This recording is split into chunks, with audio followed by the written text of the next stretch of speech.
Oke, di sini ada beberapa wildcard yang bisa Anda dapatkan untuk Anda langsung dapat nilai AB atau nilai A ya untuk di mata kuliah yang saya ampu ya. Nah, bisa Anda baca di sini ada beberapa rule yang harus Anda patuhi.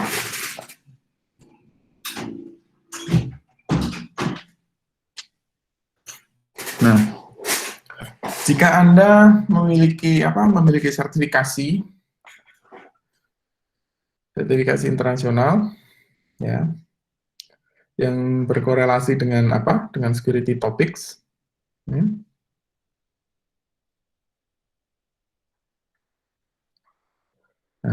Anda bisa langsung dapat nilai AB tanpa Anda harus mengikuti kuliah ini atau tanpa Anda harus ngerjain tugas.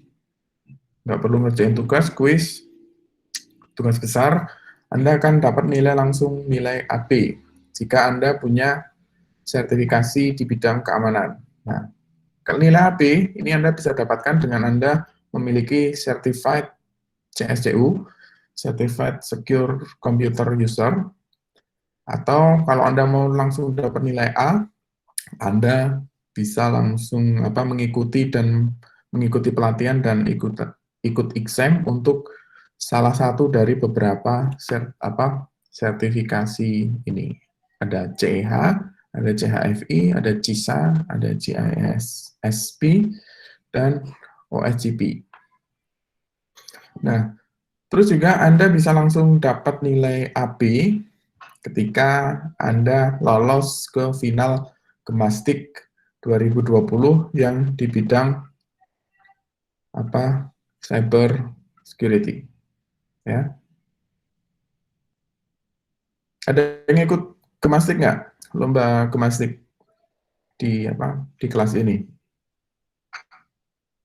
Ada nggak? Nah, hah? Ada? Ada, ya. Kalau Anda masuk ke final 20 besar, nanti Anda akan langsung dapat nilai AB. Tinggal laporkan ke saya, buktinya apa, nanti Anda langsung dapat nilai AB tanpa harus ikut kuliah. Terus, juara 1, 2, 3 di Gemastik, langsung nilainya langsung A.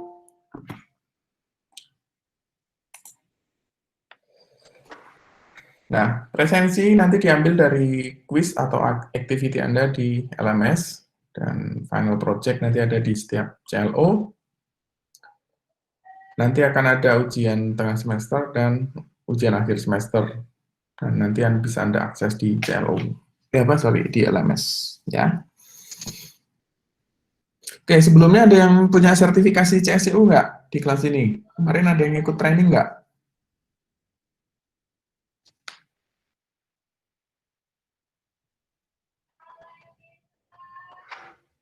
Nggak ada? Ya. Hah? Nggak ada?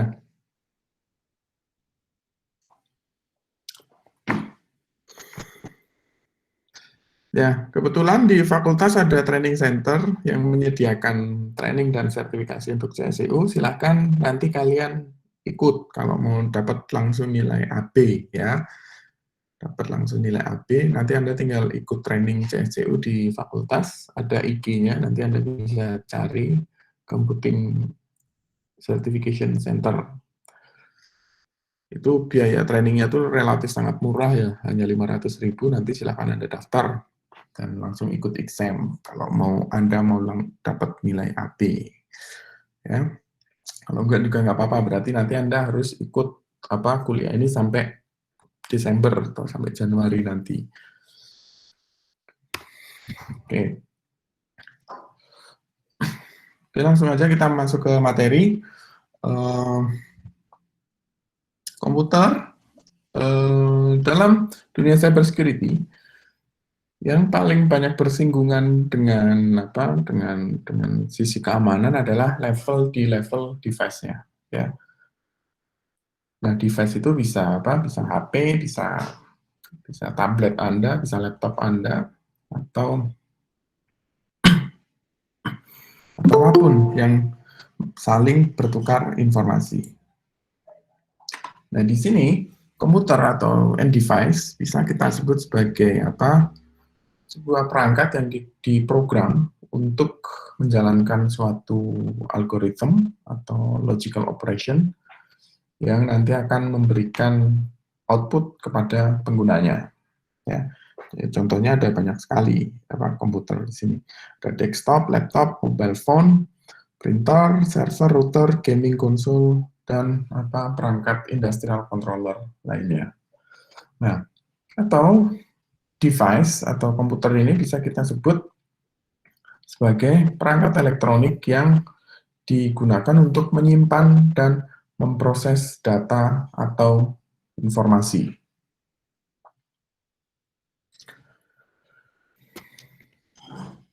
Nah, dalam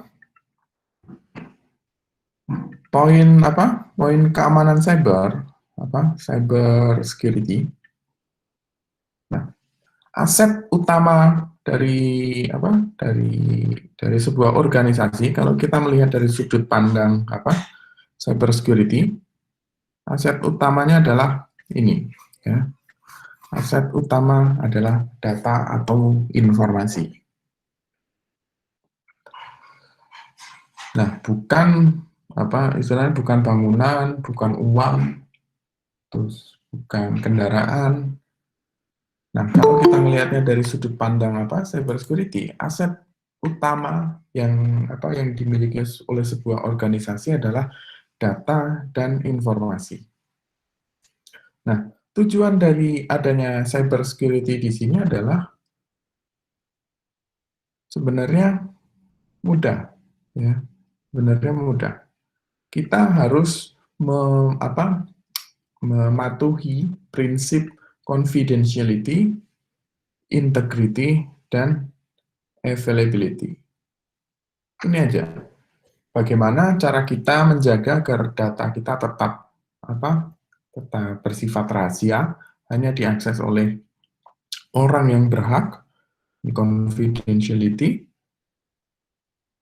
Terus integrity, data tersebut hanya boleh dirubah oleh orang yang berhak, ya. Ini namanya data integrity. Data tersebut tidak boleh diakses sembarangan orang oleh orang lain atau user yang tidak berhak. Dan yang terakhir, availability. Availability di sini adalah bagaimana kita menjaga agar data atau informasi kita bisa diakses setiap saat oleh penggunanya, ya. Tujuan dari cybersecurity di sini adalah kita ingin memproteksi atau melindungi data atau informasi kita untuk mengikuti ketiga prinsip ini, ya.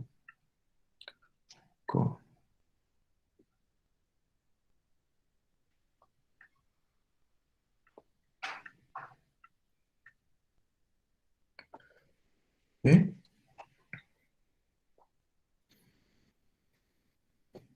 Nah, terus apa perbedaan antara data dan informasi? Nah, data di sini biasanya masih dalam berbentuk raw, ya, raw data. Nah, kalau informasi ini bentuk data yang sudah structured data. Nah, contohnya apa?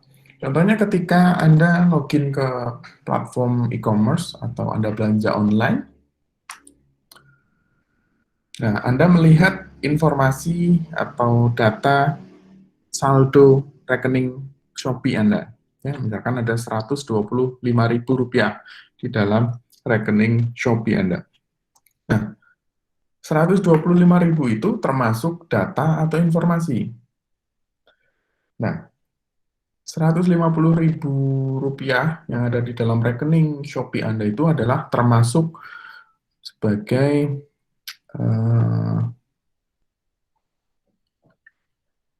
informasi, ya, termasuk sebagai informasi. Nah, kalau data bentuknya apa? Data itu masih dalam bentuk informasi yang mentah, ya,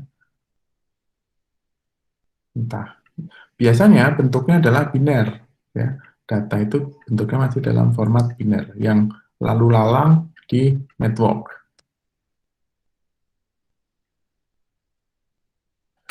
Nah, jelas ya bedanya ya antara data dan informasi.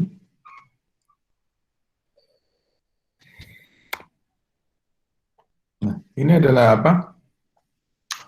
Perbedaan antara data dan information.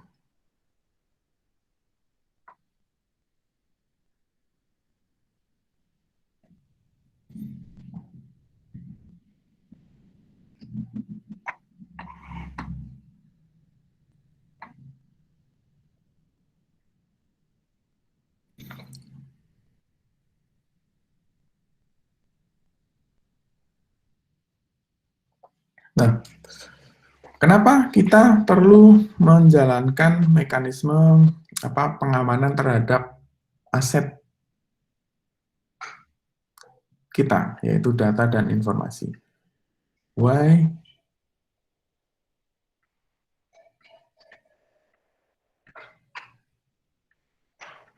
we need cyber security. Kenapa kita membutuhkan cyber security untuk protecting data atau informasi kita?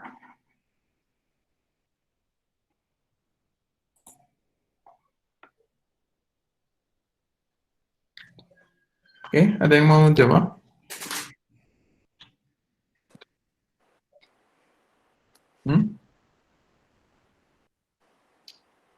Nah, kita ngelihatnya dari sudut pandang bisnis ya.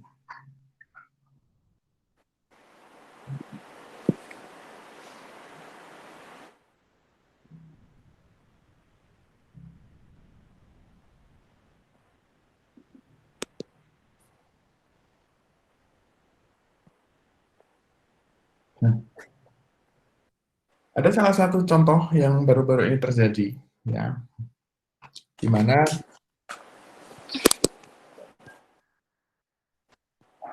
Tokopedia kemarin sempat mengalami kebocoran data. Kebocoran data di penggunanya sejumlah 91 juta pengguna itu bocor ya datanya ke user yang tidak berhak. Nah, itu sebagai platform e-commerce terbesar, kejadian semacam itu sangat mengampar. Itu mohon di mute ya, siapa Lula ya, tolong di mute. Gitu ya.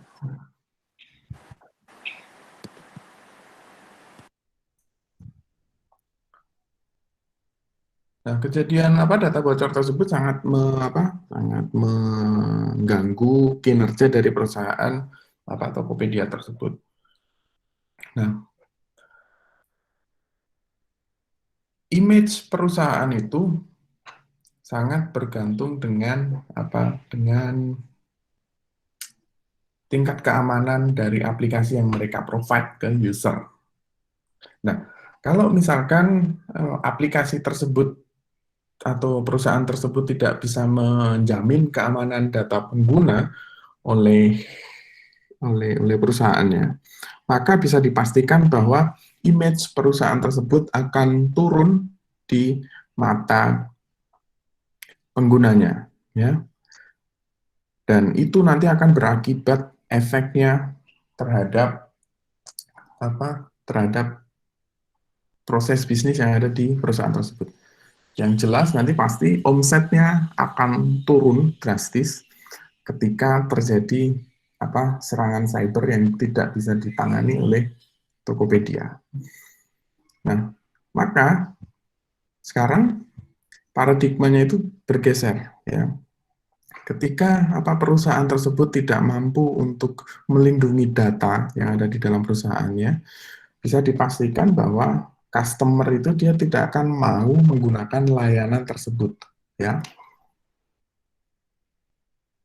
Logikanya gampangannya seperti ini. Ngapain saya pakai service A atau misalkan saya pakai Tokopedia. Untuk Tokopedianya aja dia nggak bisa melindungi data informasi saya. Mending saya beralih ke platform e-commerce yang lain yang bisa menjamin kerahasiaan data saya.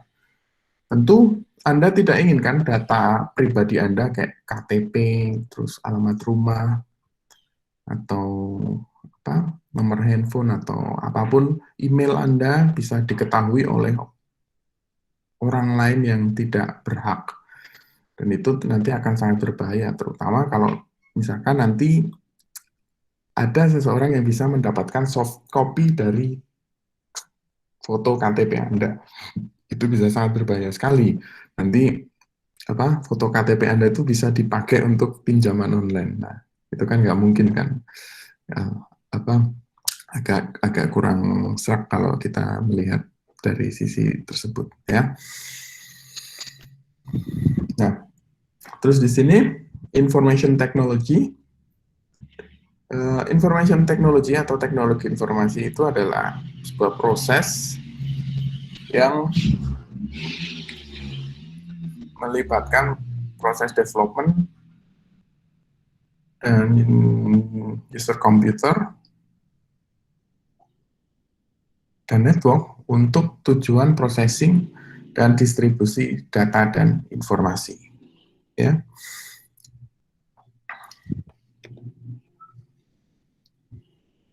Nah, terus kemudian sistem informasi atau information system di sini bisa kita jelaskan sebagai set of data, kumpulan dari data, software, hardware, jaringan, people, prosedur, dan policy yang bertujuan untuk memproses dan mendistribusikan informasi yang terdapat di dalam organisasi. Nah, setiap komponen-komponen ini, ya, setiap komponen dari sistem informasi, yaitu data, software, hardware, network, people, prosedur, dan policy. Nah, ini memiliki strength, weakness, dan security requirement. Ya. Nah, kalau nanti Anda mendesain sebuah sistem sebuah mekanisme keamanan security di suatu perusahaan, ya, mau tidak mau nanti Anda harus bergerak dari level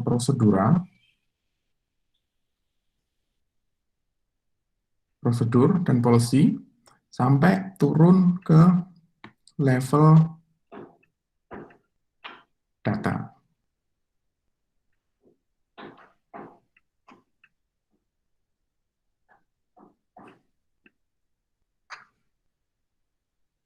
Oke.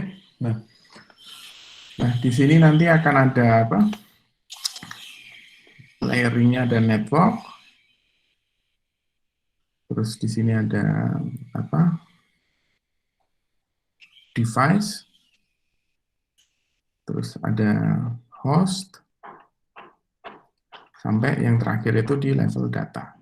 Nah, setiap entry point yang ada di sini, procedural, network, device, hardware, host, level host, dan level data, dia membutuhkan mekanisme keamanan yang berbeda-beda. Ya, tentu di sini dia akan memiliki strength. Strength-nya itu di mana di level network, dan weakness-nya itu di mana di level network itu, dan dia harus membutuhkan mekanisme security sendiri. Ya. Nah, informasi ini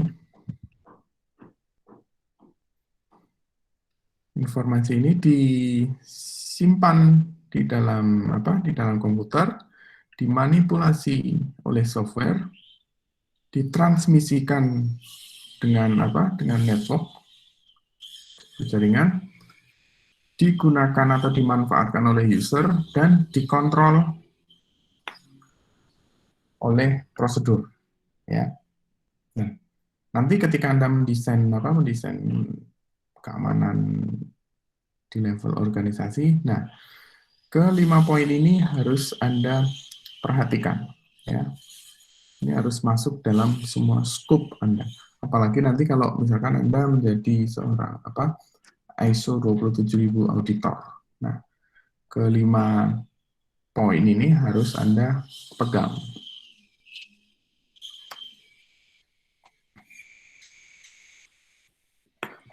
Nah, terus apa yang dimaksud dengan security? Ya, security ini berarti keadaan di mana kita bisa merasa aman, ya, keadaan kita di mana kita bisa merasa aman dan level gangguan itu sangat minim, ya, level gangguan itu sangat minim, atau kita bisa meminimalisir resiko gangguan atau ancaman yang terdapat di sistem kita. Nah, kemudian information security, ya, information security adalah sebuah tindakan atau kegiatan yang digunakan untuk menjaga atau meminimalisir ancaman yang terjadi di dalam aset digital kita terhadap unauthorized tindakan tidak sah yang berupa akses, use penggunaan, recording, disruption, modification, dan yang paling parah adalah destruction, ya, penghancuran.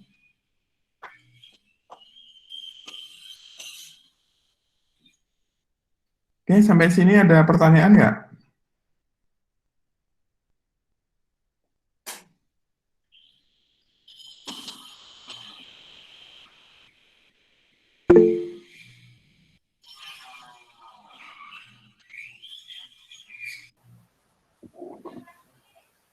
Belum, Pak.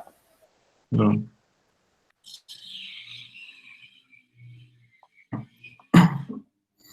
Ini kalian itu sambil tiduran? Ya. Tidak, Pak. Tidak, Pak. Enggak, Pak. Enggak. Tidak, Pak. Oh. Tidak. Enggak, Pak. Nggak apa-apa sambil tiduran.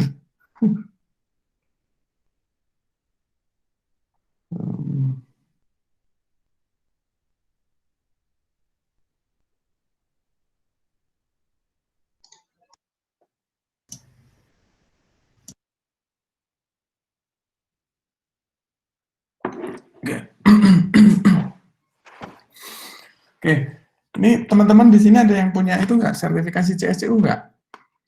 Kemarin ada yang ikut training atau ada yang pernah ikut training training KP Cyber Security yang kemarin saya ampu di kelas ini, ada nggak? Saya ikut, Pak. Hah? Oh ya, Suprayogi ya. Kemarin udah ikut itu yang training CSCU-nya nggak, Suprayogi? Enggak ikut, Pak. Kenapa nggak ikut? Oke, saya ulangi lagi ya. Ini Anda bisa dapat langsung nilai auto AB kalau Anda punya sertifikasi CSCU, ya. Kemarin di kelas hari Senin, ya, hari pertama kemarin itu ada beberapa mahasiswa yang dia sudah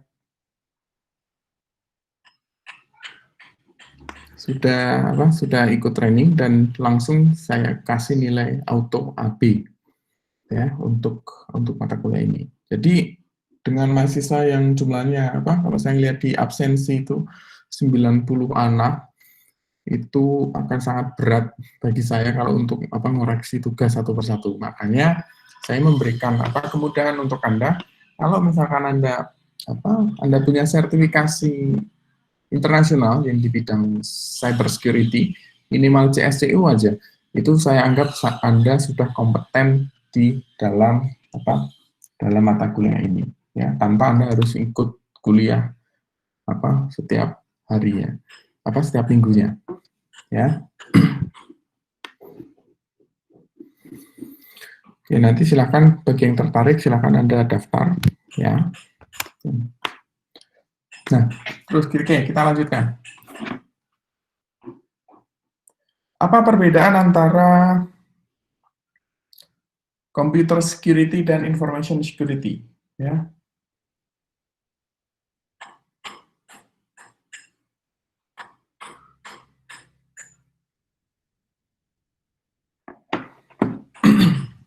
Nah, computer security itu dia hanya membahas tentang scope level device-nya, ya gampangannya ya computer security. Nah, kalau information security itu berarti kita membahas semua level, mulai dari level prosedural sampai level data. Kalau di dalam computer security berarti kita hanya membahas di level end device-nya ya.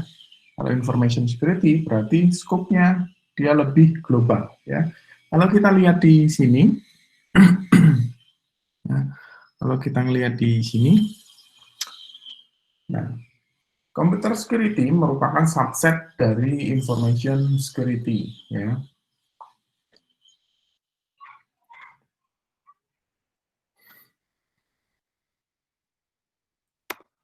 Oke.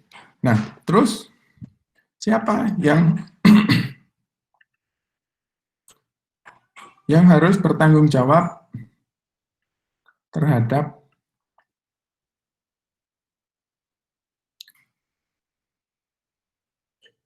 information security ini? Siapa yang harus bertanggung jawab terhadap information security? Terus responsible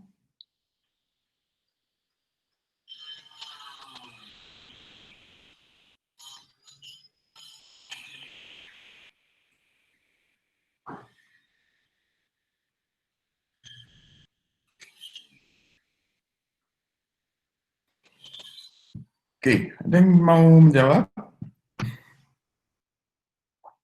Siapa yang harus bertanggung jawab untuk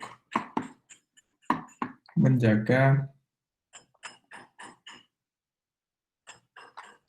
information security? Oke, ada yang bisa bantu jawab?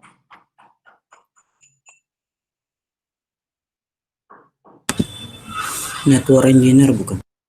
Hah? NE. Network engineer. Oke, yang lain. Siapa ya? Saya panggil ya.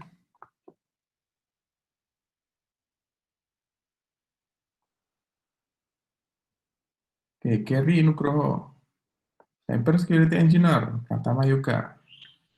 Cyber Security Engineer.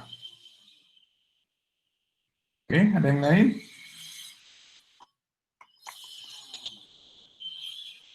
Kalau malu-malu di chat aja, nggak apa-apa. Nanti bisa saya itu.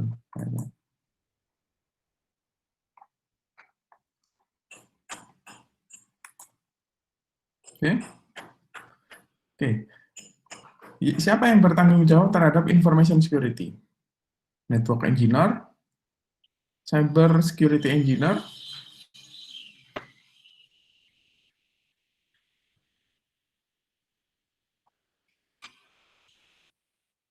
atau misalkan auditor,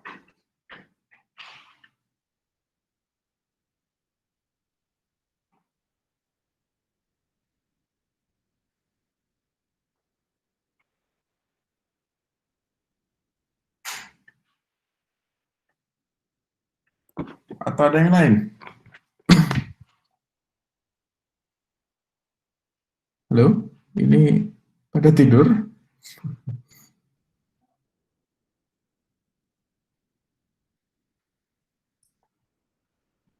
Oke, oke, semua pihak. Oke.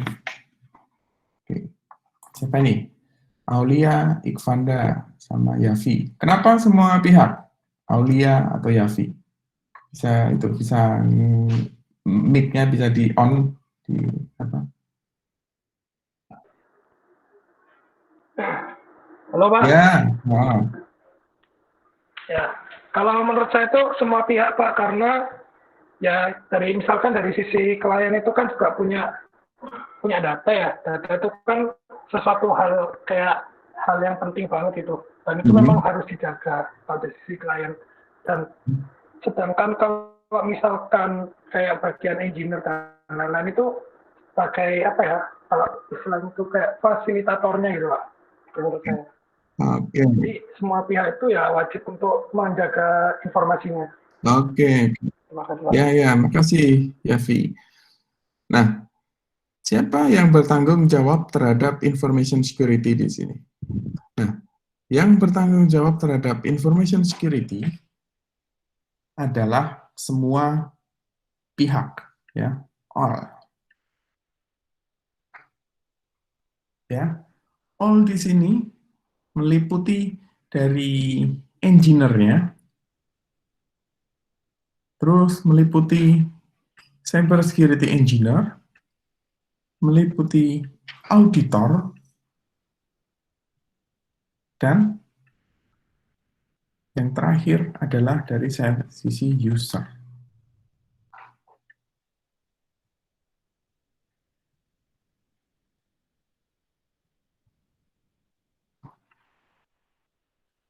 Nah, seperti dijelaskan oleh Yavi tadi, bahwa dari sisi engineer dan dari sisi auditor ya, dia sudah mengimplementasikan layering security, ya, layering security yang bagus. Data tersebut apa istilahnya tidak sangat impossible atau kemungkinan kecil bisa dibobol. Tapi dari sisi usernya ternyata dia lalai, ya, ternyata dia lalai.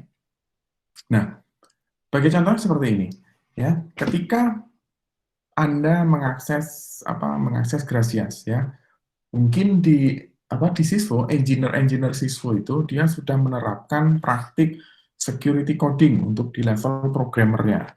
Terus di level engineer-nya, di network engineer-nya dia sudah implement firewall, content application firewall, terus IDS, IPS di sisi data center-nya, ya. Terus di sisi sysadmin-nya, servernya dia sudah di hardening, ya, sudah di hardening. Dia sudah pakai firewall, IDS, IPS, bla bla bla. Terus di sisi database-nya, dia sudah ada database firewall di depan database servernya. Nah, di sisi prosedural, Siswo sekarang sudah proses untuk menuju ke ISO 27000, ya. Dan itu diaudit secara berkala dan secara kontinu.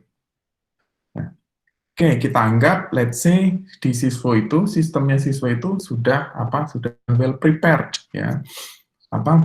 Siswo sudah meminimalisir resiko ancaman yang nanti akan datang di aplikasi Grasias tersebut.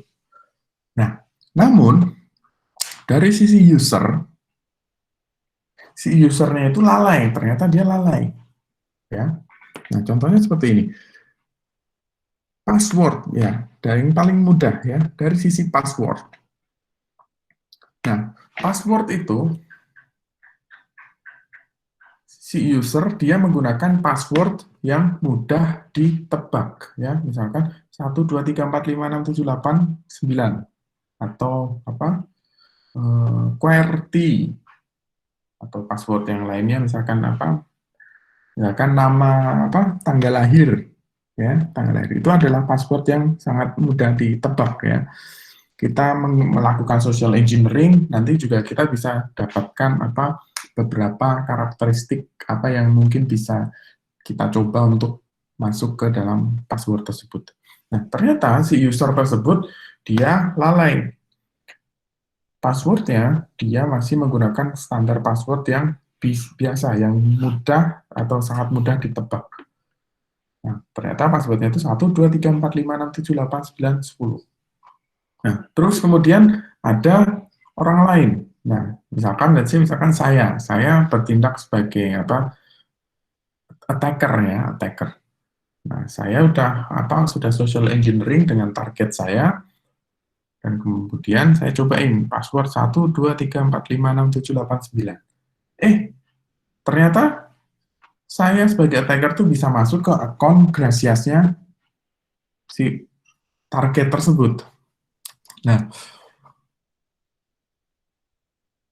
Nah, ketika saya bisa masuk ke aplikasi tersebut, berarti saya bisa melihat informasi data akademis dari target tersebut, ya.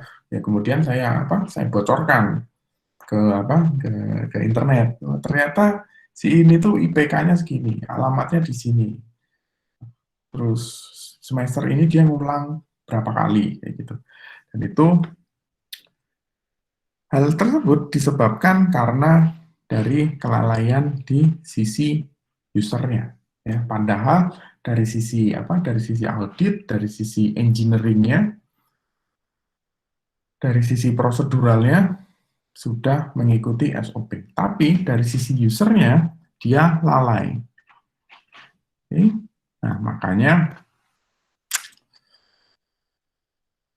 bisa kita katakan bahwa information security ini atau cyber security ini adalah tanggung jawab dari kita semua, semua pihak, ya, mulai dari provider sampai dengan end user, ya.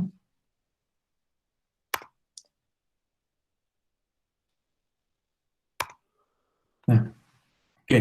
Tadi saya jelaskan bahwa di awal Anda mendengar tentang konsep CIA, ya, CIA. Nah, confidentiality, integrity, dan availability. Nah, cyber security dia nggak akan jauh-jauh dari ketiga konsep ini, ya. Apalagi Anda sekarang sudah tingkat 4, ya. Anda sudah tingkat 4. Nanti kalau misalkan Anda mengambil tugas akhir cyber security, ya, pada saat sidang, pertanyaan pertama itu, tugas akhir Anda ini mau mengcover di level mananya, di confidentiality, di integrity, atau di availability, ya. Itu pertanyaan pertama tuh. Tentu tugas akhir Anda harus berhubungan dengan security, ya. Oke, misalkan Anda deploy implementasi algoritma AI dalam mendeteksi serangan denial of service. Poin mana yang kira-kira mau Anda protect dari judul tugas akhir Anda? Kalau DOS berarti hubungannya dengan availability. Nah, baru nanti Anda jabarkan problemnya apa, metodenya apa, dan resultnya apa. Terus kalau misalkan Anda berhubungan dengan kriptografi, ya berarti hubungannya dengan confidentiality atau di level data integrity. Ya. Oke. Apa yang dimaksud dengan confidentiality? Berarti gampangannya confidentiality itu adalah hanya orang yang authorized user, orang yang berhak, yang dia bisa melihat informasi atau mengakses data. Nah, contohnya gimana? Contohnya kita ambil case di Gracias, ya, ada portal Gracias.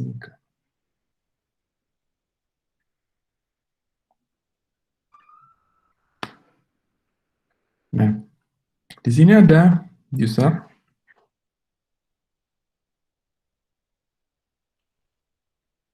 Nah, dia bertindak sebagai authorized user. Pada saat authorized user di sini dia akan masuk ke Gracias, berarti dia menginputkan username dan password.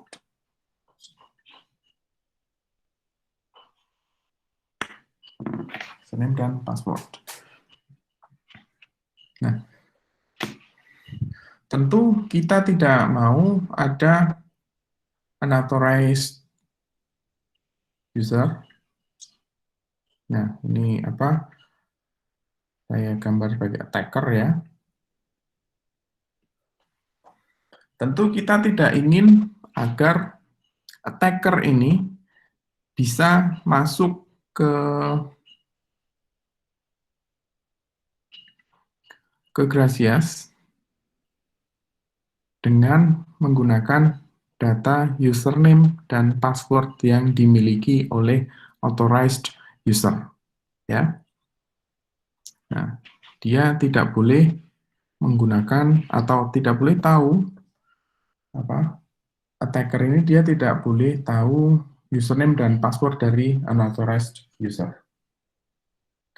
Nah, itu adalah prinsip dari confidentiality. Nah, implementasinya di dalam Gracias, dia menggunakan mekanisme yang paling sederhana. Di sini antara web portal dengan sisi klien, dia menggunakan HTTPS. Ya, dia menggunakan HTTPS. Nah, fungsinya apa? Fungsinya agar semua data yang dipertukarkan antara portal Gracias dengan authorized user, dia tidak bisa dilihat oleh unauthorized user atau attacker. Nah, terutama dari sisi dari username dan password ini, agar tidak dilihat oleh attackernya. Nah, confidentiality di sini gampangannya adalah semua data itu dianggap sebagai rahasia. Yang boleh tahu, ya, yang boleh tahu hanyalah user dan sistem, ya, pengguna dan sistem, pengguna pribadi dan sistem. Ya, kalau misalkan data username dan password Anda itu diketahui oleh orang lain, ya, berarti prinsip confidentiality itu tidak tercapai, ya. Prinsip confidentiality itu tidak tercapai ketika username dan password Anda itu bocor dipakai oleh orang lain. Nah, terus kemudian integrity, data integrity. Nah, yang perlu digarisbawahi adalah informasi atau data dia hanya boleh diganti oleh authorized user, ya, authorized user. Kuncinya itu, untuk memahami data integrity itu, data tersebut boleh diakses, boleh diubah, atau boleh digunakan hanya oleh authorized user.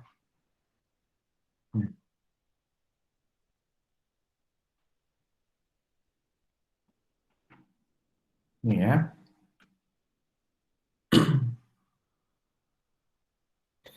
Nah, terus kalau availability berarti layanan atau informasi tersebut bisa saya manfaatkan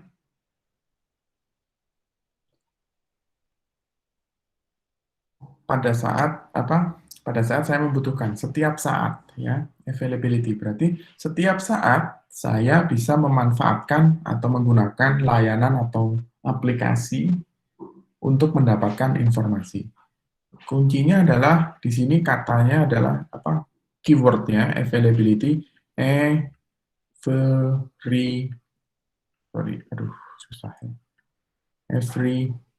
time, ya, key-nya.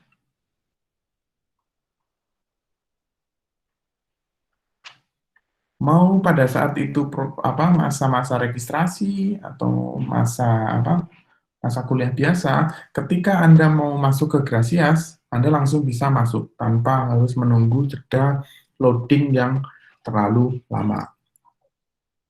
Ya, itu dari prinsip availability-nya. Oke, sampai sini ada pertanyaan? Belum? Belum. Sepertinya belum, Pak. Ya. Belum, Pak.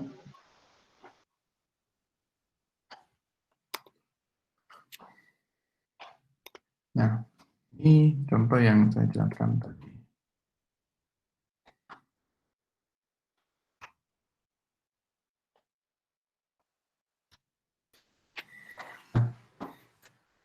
Prinsip CIA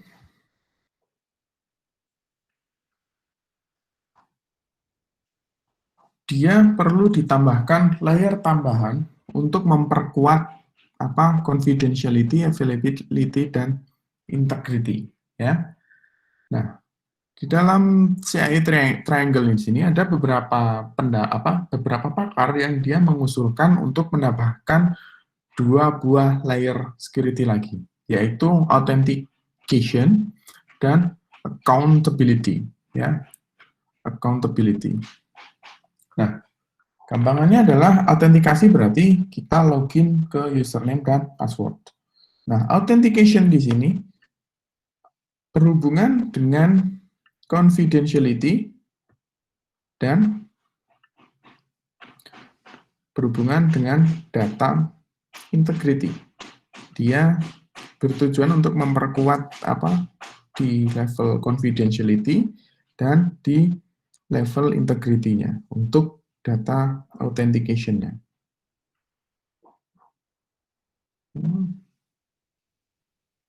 Nah, kalau untuk accountability, berarti yang dimaksud dengan accountability di sini adalah kita bisa melacak setiap perubahan data yang terjadi di dalam sebuah aset informasi, ya.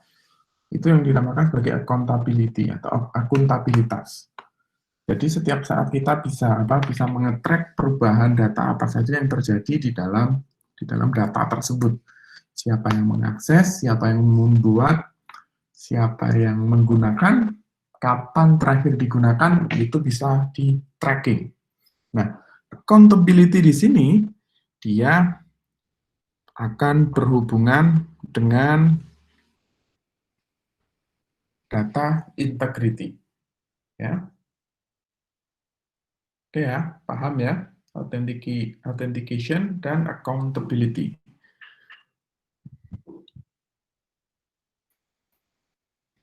Nah, kalau authentication, dia untuk memperkuat dari sisi confidentiality dan data integrity-nya. Kalau accountability, dia lebih berperan di dalam memperkuat data integrity-nya. Nah, authentication untuk memastikan bahwa user tersebut yang benar-benar masuk atau yang benar-benar berhak terhadap akses layanan aplikasi atau datanya. Kalau accountability berarti kita bisa nge-trace who, when, why, kapan data itu tersebut dibuat, kapan dipakai oleh siapa, kapan terakhir dipakainya, dan seterusnya. Itu yang dinamakan sebagai accountability. Oke? Oke, ada pertanyaan untuk pertemuan pertama kita hari ini? Halo? Punten Pak, saya mau tanya Pak. Mungkin saya tanya tentang perkuliahan selanjutnya, itu ada seperti pelatihan buat prakteknya itu bagaimana Pak? Nggak ada. Nggak ada. Oh, berarti keseluruhan teori gitu ya Pak? Enggak, nanti tugas besarnya itu praktek. Cuman saya anggap Anda sudah tingkat 4, berarti Anda sudah bisa teori dan sudah bisa praktek. Tetapi nanti kalau di tugasnya itu akan saya kasih guidance step by step-nya, Anda harus ngapain. Cuma nanti Anda explore sendiri. Kalau untuk praktek tidak ada, ya. Baik Pak, terima kasih. Ya. Oke, yang lain?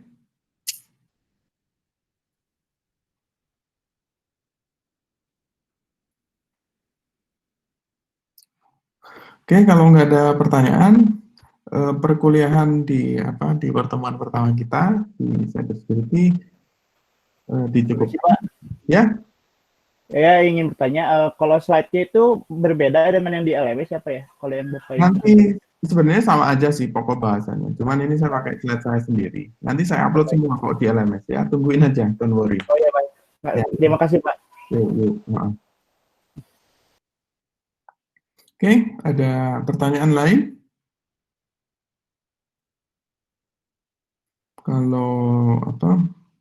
Kalau nggak ada, kuliahnya dicukupkan sampai di sini ya. Kita kuliahnya nggak usah lama-lama, nggak usah sampai 3 jam. Jadi mungkin nanti selebihnya Anda tinggal baca teori pendukungnya dan tinggal ngerjain tugas di LMS ya. Nanti kuis akan saya publish di hari Jumat ya. Jadi nanti Anda siap-siap ngerjain tugasnya di malam Sabtu ya. Oke, terima kasih atas perhatiannya.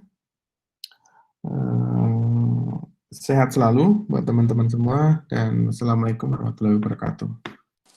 Waalaikumsalam. Terima kasih, Pak. Terima kasih, Pak. Waalaikumsalam warahmatullahi wabarakatuh. Terima kasih, Pak. Terima kasih.